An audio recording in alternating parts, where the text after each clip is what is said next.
नेपाल की संसद से लेकर सर्वोच्च अदालत के आग में झुलसने की ये तस्वीरें और सरकार के सामने खड़े जेनजी यानी कि 13 से 28 वर्ष के युवा। पिछले दिनों भारत के पड़ोसी देश नेपाल से सामने आए ये दृश्य और इनके साथ बताई गई कहानियां भारत के नागरिकों के बीच एक अलग ही नजरिया बना रही है।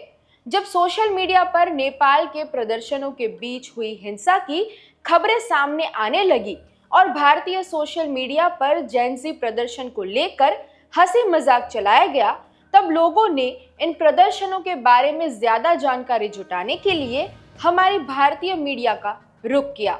हमें टीवी चैनल्स पर भर भर कर नेपाल के प्रदर्शनों के बारे में रिपोर्टिंग भी मिली। डीडी न्यूज पर जाने माने एंकर सुधीर चौधरी ने करोड़ों भारतीयों को नेपाल की स्थिति से अवगत कराया। ये जो सारी तस्वीरें आप देख रहे हैं, इससे दो बड़ी बातें आप भी सीख सकते हैं और इसके दो ही विश्लेषण हैं, 2 पॉइंट में। पहला, जो सोशल मीडिया है ये अब आज के युवाओं की लाइफ लाइन बन चुका है। आप इनसे आटा छीन लीजिए लेकिन डाटा मत छीनिए। आज अगर डाटा और आटा में एक तुलना करनी हो तो आटे के बिना काम चलाया जा सकता है। असली जो भोजन है युवाओं का वो अब आटा नहीं है बल्कि डेटा है। और नेपाल की सरकार ने जो गलत काम कर दिया, जो गलती कर दी, वो ये है कि उन्होंने सोशल मीडिया को बैन कर दिया। ये वो युवा हैं जिनकी सोशल मीडिया ही लाइफलाइन है। अभी तक इनकी जो समस्याएं थीं, इनके मन में जो कुंठाएं थीं, जो गुस्सा था, जो क्रोध था, ये सोशल मीडिया के ज़रिए उसे निकाल लिया करते थे। सोशल मीडिया पर लगातार लिखते थे, प्रोटेस्ट करते थे, अपनी राय, अपने विचार दुनिया के साथ शेयर करते थे और मामला वहीं ख़त्म हो जाता था क्योंकि इनके पास एक आउटलेट था। लेकिन वो जो एकमात्र साधन था अपना गुस्सा बाहर निकालने का, उसी को नेपाल की सरकार ने बंद कर दिया। और फिर देखिए कि जो गुस्सा सोशल मीडिया पर निकलना था वो गुस्सा सड़कों पर निकलने लगा। और ये गलती है आज के ज़माने में। अगर बहुत बड़ी समस्या पैदा ना हो जाए, जिससे कि पूरा देश ही खतरे में ना हो, तो आप देखिए कि सोशल मीडिया को बैन करने से वहाँ के जो युवा हैं वो कितने नाराज़ हो गए। इन्हें हर कीमत पर सोशल मीडिया चाहिए। आज तक की अंजना ओम कश्यप और न्यूज 18 इंडिया के अमन चोपड़ा ने भी नेपाल के प्रोटेस्ट को कवर किया और कई अहम सवाल जवाब किए। BBC news, the guardian, NBC news, UN news और एपी न्यूज की खबरें भी कुछ ऐसी ही दिखी। द ट्रिब्यून की हेडलाइन थी, सोशल मीडिया प्रतिबंध के खिलाफ नेपाल के जेनजी विरोध प्रदर्शन में 19 लोगों की मौत, एचएम ने दिया इस्तीफा। इसे बाद में बदलकर सोशल मीडिया प्रतिबंध से नेपाल में खून खराबा भड़का, 19 प्रदर्शनकारी मारे गए, सरकार झुकी। तो क्या यही मामला था? सोशल मीडिया एप्स बंद हुई और जेनजी निकल गए सड़कों पर। अगर गंभीरता से नेपाल की स्थिति और हिस्ट्री पर गौर किया जाए तो मालूम होता है कि ये प्रदर्शन और कुछ नहीं बल्कि सालों से नेपाल की जनता के बीच दबा हुआ गुस्सा था। भ्रष्टाचार से लेकर भाई भतीजावाद जैसी चिंगारियां इन युवाओं के दिल में पहले से ही जल रही थी, जिसे सोशल मीडिया पर बैन से चिंगारी मिल गई। द काठमांडू पोस्ट में छपा ये आर्टिकल इस बात का गवाह है। इसमें जानकारी दी गई है कि नेपाल में भ्रष्टाचार विरोधी संस्थाओं को अप्रभावी माना जाता है। इससे नेपाल में सत्ताधारी और पैसे वाले लोगों को फायदा तो जरूर होता है, लेकिन नेपाल की जनता विकास, नौकरियों, स्वास्थ्य, शिक्षा और सार्वजनिक बुनियादी ढांचे में समझौता करती है। वहीं नियमित रूप से नेपाल में सामने आने वाले घोटालों के मामलों में भी कोई न्याय नहीं मिलता।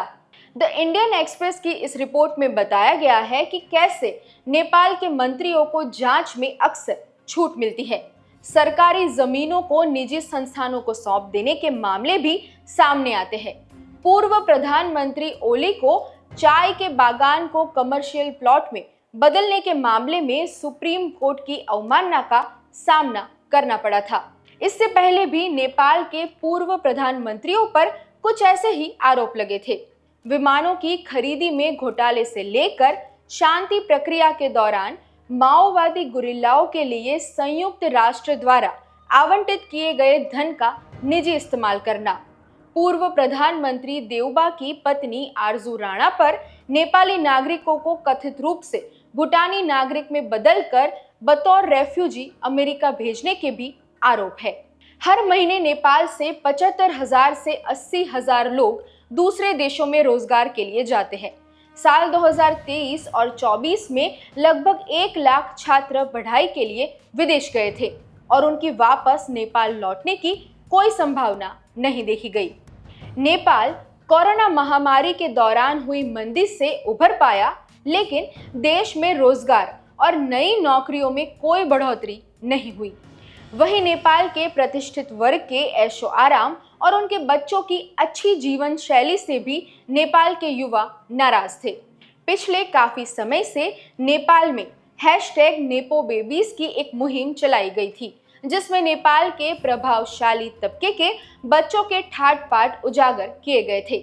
देखिए नेपाल के पूर्व मुख्य न्यायाधीश गोपाल पराजुली के बेटे सयुज पराजुली की लाइफस्टाइल।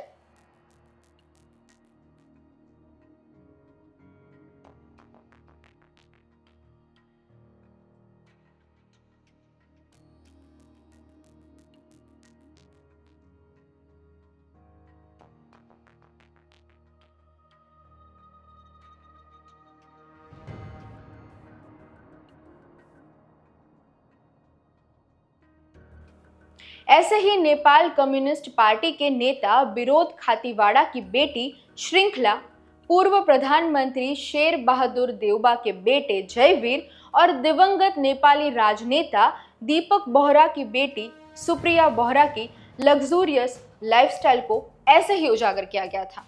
ये कुछ कॉल थे जिसके सहारे युवाओं को नेपाल में सालों से पल रहे भ्रष्टाचार और सत्ता के पावर के खिलाफ लड़ने की अपील की गई थी। इन सब के बीच नेपाल में एक और घटना हुई जिसने लोगों के दिलों में प्रशासन के प्रति गुस्से को और बढ़ावा दिया। 6 सितंबर को कोशी प्रांत के मंत्री राम बहादुर मागर की गाड़ी से एक 11 साल की बच्ची की कथित रूप से मौत हो गई। घटना की तस्वीर कुछ ही समय में वायरल हो गई और बाद में नेपाल के पूर्व प्रधानमंत्री ओली ने इस घटना को सामान्य दुर्घटना बताया। ओली के ये शब्द नेपाल के युवाओं के दिल में घर कर गए और वो बदलाव की मांग करने लगे। नेपाल में भ्रष्टाचार के खिलाफ उठ रहे कदम रास्ते तक बढ़ने लगे। हामी नेपाल के बैनर तले युवाओं को भ्रष्टाचार के खिलाफ आवाज उठाने के लिए आह्वान किया जा रहा था। 8 तारीख को सोशल मीडिया पर बैन के बाद भी टिकटॉक के जरिए युवाओं को इस आंदोलन में हिस्सा लेने के लिए एकत्रित करने की अपील की गई। इन विरोध बैनर पर साफ तौर पर लिखा है कि भ्रष्टाचार के खिलाफ युवा। इसके साथ साथ 8 सितंबर को किए गए कुछ विरोध आह्वान इस प्रकार थे। Protest, Nepal politicians kids living luxury life on tax money, youths gear up for 8 September, stop corruption, we are the youth, we are the power, raise your voice, break the chains of corruption. Together, let's build a just and accountable Nepal. 8 सितंबर को व्यापक रूप से जो एक तस्वीर खूब share की गई वो ये थी। खून से सनी सड़क पर ये पोस्टर जिस पर लिखा है No more corruption, it's our country and we want change. #corruption end. तो फिर अगर जेन ज़ी आंदोलन के पीछे इतने सारे कारण हैं जो कि किसी भी देश के लिए अहम है, फिर सिर्फ सोशल मीडिया बैन को हाईलाइट किया जाना किस हद तक सही है और किस तरह ये सिलेक्टिव नैरेटिव इस आंदोलन को जस्टिफाई कर सकता है, आप खुद ही सोचिए।